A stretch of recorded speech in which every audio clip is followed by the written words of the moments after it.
সার্জি Busquets থেকে Marcelo ওয়েগান্ড, অতঃপর Lionel Messi.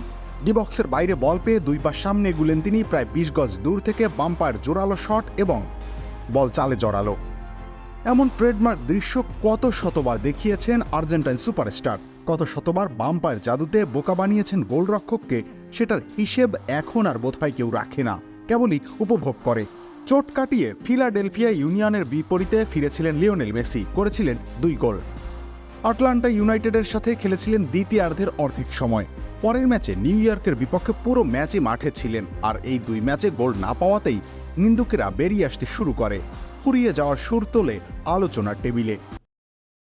রোজারিওর ছেলেটা অবশ্যই এসবের ধার ধারেন না, তিনি সুযোগ খোঁজেন। এই যেমন শার্লট এফসির বিপক্ষে ৬৮ মিনিটের মাথায় পেয়েছেন পুরনো স্মৃতি পুনরাবৃত্তির সুযোগ, আর সেই সুযোগ সম্ভাব্য সেরা উপায়ে কাজে লাগিয়েছেন। খামেরা তো দাগ হয় কিভাবে? এই যে ভাবি, দাগও যাবে রাগও যাবে, নিন চাকা সুপার হোয়াইট।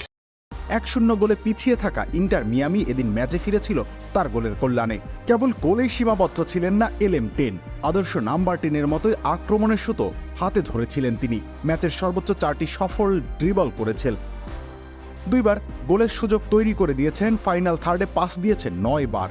এছাড়া 60টি ডুয়েল জয় প্রমাণ করে কতটা নিবেদিত হয়ে খেলছেন মিয়ামি কাপ্তান। এত কিছুর পরও অবশ্য জিততে পারেনি দলটি, 1-1 গোলে ড্র নিয়ে সন্তুষ্ট থাকতে হয়েছে তাদের। ম্যাচের 57 মিনিটের সময় সফরকারী স্ট্রাইকার ক্যারল সুইডারস্কি গোল আদায় করে নিয়েছিলেন, আর সেটার সুবাদে মূল্যবান 1 পয়েন্ট পেল শার্লট।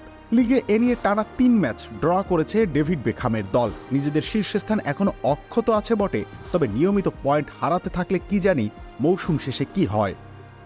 গোলাপি জার্সিতে লিওনেল মেসির এটাই তো শেষ, স্মরণীয় করে রাখার ক্ষেত্রে একটুও ভুল করা যাবে না কিন্তু। রবিউল ইসলাম রনি, খেলা ৭১।